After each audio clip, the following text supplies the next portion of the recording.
क्या WWE ने अपने प्लान्स में कर दिया है चेंज? क्या शॉकिंग रिटर्न करके ब्रॉक लेसनर बनने वाले हैं किंग ऑफ द रिंग? क्या रोमन रेंस भी रिटर्न करने वाले हैं किंग ऑफ द रिंग में? और ट्रिपल एच ने आज की स्मैकडाउन में खेल लिए कितने सारे गेम? देखते हैं WWE फटाफट में। नमस्ते दोस्तों, कैसे हैं आप सब? आपके साथ हैं तोमर साहब और आप देख रहे हैं WWE फटाफट, जहां मिलेंगे आपको रॉ और स्मैकडाउन की हाइलाइट्स फटाफट। So let's roll in. Show के स्टार्टिंग में बताते हैं कि एले नाइट एस्कोबार को हरा के टामा टुंगा के साथ मैच के लिए रेडी हो चुके हैं और रिंग के अंदर आती हैं बियंका बेलेयर अपनी चोटी घुमाते हुए टिफनी स्ट्रैटन के साथ मैच करने के लिए। टिफनी बियंका की नी को टारगेट करके उनको हराने की पूरी कोशिश करती हैं, लेकिन शॉकिंगली बियंका बेलेयर ये मैच जीत जाती हैं। रिसेंटली टिफनी ने कुछ रेसिस्ट कमेंट कर दिए थे, लेकिन मुझे नहीं लगता कि उसकी वजह से उनको ये मैच हराया गया है। फिर WWE वाले थोड़ा सा टीज करते हैं एले नाइट और लोगन पॉल को आमने सामने लाके। WWE को एले नाइट को कुछ अच्छी बुकिंग्स देनी चाहिए और आई थिंक ये एक अच्छा स्टेप हो सकता है। फिर ब्लड लाइन का सेगमेंट दिखाया जाता है जिसके अंदर टामाटुंगा भेड़िए की तरह एक्टिंग कर रहे हैं। एकदम से उनके कैरेक्टर को चेंज करके एक भेड़िया टाइप का बना दिया गया है। वहीं पॉल हेमन सोलो सिकोआ से पूछते हैं कि क्या तुम्हारे पास रोमन का कॉल आया? सोलो बोलते हैं हाँ भाई आया है, अब जल्दी चल फटाफट हमारा मैच है। फिर एले नाइट और हेस के बीच में कुछ नोक झोंक दिखाई जाती है। वहीं ब्लड लाइन रिंग के अंदर पहुंच जाती है और रिंग में जाते हुए भी टामाटुंगा भेड़िए की तरह एक्टिंग कर रहे थे। उसके बाद रिंग में एंट्री होती है LA नाइट की। इस मैच के अंदर एक शॉकिंग टर्न होता है कि एले नाइट ये मैच हार जाते हैं। इस टूर्नामेंट की मेरी पहली प्रेडिक्शन गलत साबित हुई है, लेकिन वो प्रेडिक्शन गलत साबित हुई है जो मैंने सोची नहीं थी कि गलत होगी। आई मीन एले नाइट जिनको मैं फाइनल्स में देख रहा था, उन्हें king of the ring tournament से एलिमिनेट कर दिया गया है। यहाँ से टूर्नामेंट के अंदर स्मैकडाउन की साइड से बहुत सारी स्टोरीज ओपन हो जाती हैं। वहीं ब्लड लाइन की स्टोरी के अंदर भी काफी सारे ट्विस्ट एंड टर्न्स आ सकते हैं जो मैंने एंड ऑफ द वीडियो में बताए हैं। मैच के बाद भी एले नाइट और कार्मेलो हेस के बीच में कुछ नोक झोंक दिखाई जाती है। मुझे लगता है कि एले नाइट, लोगन पॉल और हेस साथ में मिलकर अब कोई स्टोरी लाइन बना सकते हैं, लेकिन उससे पहले जो लोगन पॉल की चैंपियन वर्सेस चैंपियन की स्टोरी चल रही है उस पे चलते हैं। तो लोगन पॉल अपने पूरे गांव को लेकर रिंग के अंदर आते हैं। अच्छा, ये चीज WWE ने बहुत सही से रिवील नहीं की थी कि चैंपियन वर्सेस चैंपियन मैच होने वाला है और दोनों चैंपियनशिप ऑन द लाइन है। मैं भी कंफ्यूज था इस चीज को लेके, लेकिन क्या कोडी रोड्स को दो चैंपियनशिप दे देनी चाहिए? आई मीन अभी उनकी WWE चैंपियनशिप के लिए तो स्टोरी सही से बिल्ड हुई नहीं है और एक और चैंपियनशिप और दे देना बिल्कुल गलत डिसीजन होगा और आई थिंक WWE भी ये चीज समझ चुकी होगी।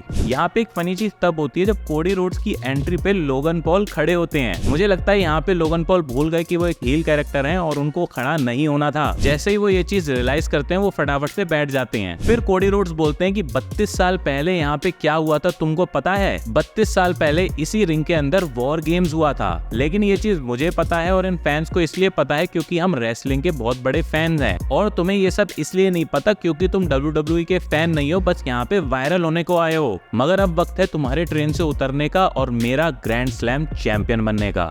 वहीं लोगन पॉल बोलते हैं कि तुम ये जो भी बड़बड़ा रहे हो ये सब मैं सुनने नहीं आया हूँ यहाँ पे, मैं आया हूँ यहाँ पे रेसलिंग का कॉन्ट्रैक्ट साइन करने, तो चुपचाप वो साइन कर। वहीं क्राउड यूसक के नारे लगाने लगता है। लोगन बोलते हैं कितना बेकार क्राउड है यार, और अचानक कॉन्ट्रैक्ट को फाड़ देते हैं और बोलते हैं मैंने WWE चैंपियनशिप के मैच के लिए बोला था, तो निक मैं ये कॉन्ट्रैक्ट लाया हूँ तो ये कॉन्ट्रैक्ट साइन करवा WWE चैंपियनशिप के मैच के लिए। वहीं निक बोलते हैं कि अपने बकवास मुंह को बंद कर, हमारी बात दोनों चैंपियनशिप को ऑन द लाइन लगाने के लिए हुई थी। फिर कोडी रोड्स बोलते हैं कि रुक जाओ निक, तुम मत पड़ो इन चीजों में, तुम बैक स्टेज जाओ, मैं इसके साथ सारा निपटारा करके कॉन्ट्रैक्ट साइन करवाता हूँ। फिर लोगन पॉल बोलते हैं कि कोडी रोड्स ने आज तक किया ही क्या है कि मैं उसको एक टाइटल शॉट दे दूं अपनी यूनाइटेड स्टेट्स चैंपियनशिप का, और मैंने तो हर बार प्रूफ किया है कि मैं हर टाइटल के लिए वर्दी हूँ। तो जैसे मेरे भाई जेक पॉल का अगला ओपोनेंट माइक टाइसन बोलता है साइन कर कॉन्ट्रैक्ट मेरे बेटे, और लिटरली कोडी रोड्स के मुंह पे कॉन्ट्रैक्ट फेंक देते हैं। कोडी रोड्स शायद पेन लाना भूल गए, इसलिए जाके लोगन पॉल का पेन उठाते हैं। फिर उसके बाद बोलते हैं चल अब हम दोनों का हनीमून खत्म, अब मेरी बात सुन। पहली बात तो माइक टाइसन जो WWE का हॉल ऑफ फेमर है वो तेरे भाई को हराएगा, और उसके बाद फ्यूचर हॉल ऑफ फेमर तुझे हराएगा। फिर लोगन पॉल उनको मारने जाते हैं, लेकिन कोडी रोड्स वहां से बच जाते हैं और उनके गाँव के मेंबर को पटक के टेबल पे स्लैम देते हैं। लोगन बाहर हंस रहे होते हैं, बढ़िया पिटवाया इसको तो। इसके बाद एक और बहुत ये होता है कि Cody Rhodes United states championship उठा लेते हैं। बाहर से लोगन पॉल बोल रहे होते हैं भाई ये तो मेरा टाइटल है। फिर उसके बाद कोडी रोड्स जाके अपनी चैंपियनशिप उठाते हैं, क्राउड को दिखाते हैं और उनकी चैंपियनशिप उनकी तरफ फेंक देते हैं। कभी कभी मुझे लगता है कि कोडी रोड्स जल्दीबाजी में कुछ भी करने लगते हैं। फिर अगला मैच होता है जेड कारगिल और नाया जैक्स के बीच में। बियंका बेलेयर के जीतने की वजह से जेड कारगिल का यहाँ पे जीतना बहुत मुश्किल हो गया है, क्योंकि WWE दोनों टैग टीम चैंपियंस को एक साथ नहीं भिड़वा सकती एक मैच में, और जेड कारगिल को स्ट्रॉन्ग भी दिखाना है, तो क्या करें? इसीलिए स्टोरी के अंदर जेड कारगिल को डिस्क्वालीफाई कर दिया जाता है। तो ट्रिपल एच ने यहाँ पे बहुत सही दिमाग लगाया।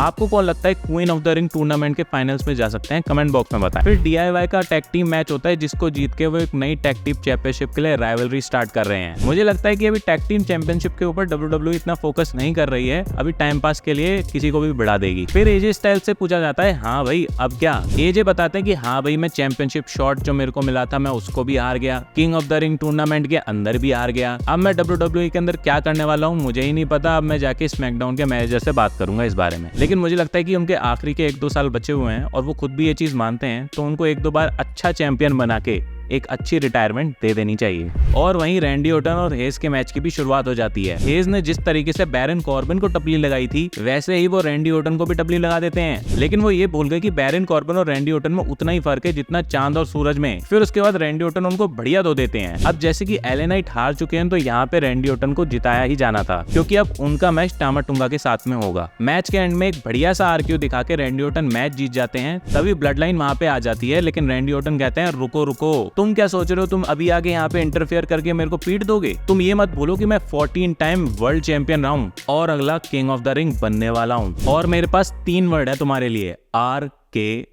अब इस स्मैकडाउन के बाद काफी सारी चीजें कंफ्यूजिंग हो चुकी हैं। सबसे पहले कोडी रोड्स और लोगन पॉल की बात कर लेता हूँ। बड़ी ही चालाकी से यूनाइटेड स्टेट्स चैंपियनशिप को उस मैच में से निकाल दिया गया है और मुझे लगता है कि कोडी रोड्स को यहाँ पे जिता के एक अच्छा खासा मेन इवेंट दिया जाएगा सऊदी के अंदर। देखिए लोगन पॉल को आप कितना भी हेट कर लो, लेकिन बंदा बहुत ही इंपॉर्टेंट है WWE के लिए। सऊदी में भी जो मेन इवेंट मैच होगा उसके अंदर भी वो काफी क्रिएटिव चीजें करने वाले हैं और देखने में बहुत मजा आएगा। सो अब आते हैं मेन मुद्दे पे, मतलब ब्लड लाइन ने LA नाइट को हरा दिया है। देखिए यहाँ से क्या पॉसिबिलिटी बन सकती है। सबसे पहली पॉसिबिलिटी तो यही है कि रैंडी ऑर्टन टामा टुंगा को हरा देंगे केविन ओवेंस की मदद से, और उसके बाद गुंथर वर्सेस रैंडी ऑर्टन का मैच होगा जिसको गुंथर जीत जाएंगे। ये होने के चांसेस सबसे ज्यादा लग रहे हैं। लेकिन अगर रॉ के अंदर गुंथर वर्सेस जे ऊसो के मैच को जे ऊसो जीत जाते हैं तो ये स्टोरी 360 डिग्री का टर्न लेके बदलने वाली है। फिर स्मैकडाउन से टामा टुंगा भी मैच जीत सकते हैं और जे ऊसो वर्सेस टामा टुंगा के बीच में फाइनल्स हो सकता है, जिसके अंदर जिमी ऊसो का एक अच्छा रिटर्न दिखाया जा सकता है। उसके साथ साथ छुपा छुपा के एक चीज टीज करी जा रही है जो आपने भी नोटिस की होगी, पॉल हेमन का रोल।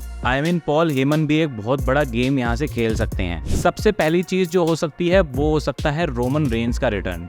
इस चीज के होने के चांसेस शायद 1% ही हो, क्योंकि सऊदी के अंदर अगर रोमन रेंस आ रहे हैं तो उनको पहले से ही एडवर्टाइज किया जाता, लेकिन कहीं ना कहीं 1% चांस तो इस चीज का भी है। और उसके साथ साथ ब्रॉक लेसनर का भी रिटर्न पेंडिंग है। जैसे पहले कई बार ब्रॉक लेसनर को किसी भी मैच के अंदर बीच में घुसा दिया जाता था, उसी तरीके से king of the ring tournament के अंदर भी ब्रॉक लेसनर को घुसाया जा सकता है। इसके भी चांसेस बहुत कम है, लेकिन पॉल हेमन की वजह से यहाँ पे चांसेस बढ़ रहे हैं। देखिए सेथ रॉलिंस इंजर्ड हैं, ड्रू मैकिंटायर इंजर्ड हैं, CM पंक इंजर्ड हैं, तो यहाँ पे बहुत सारे बड़े स्टार्स की कमी हो चुकी है और इसी वजह से कोई बड़ा स्टार रिटर्न करना बहुत इंपॉर्टेंट हो गया है WWE के लिए।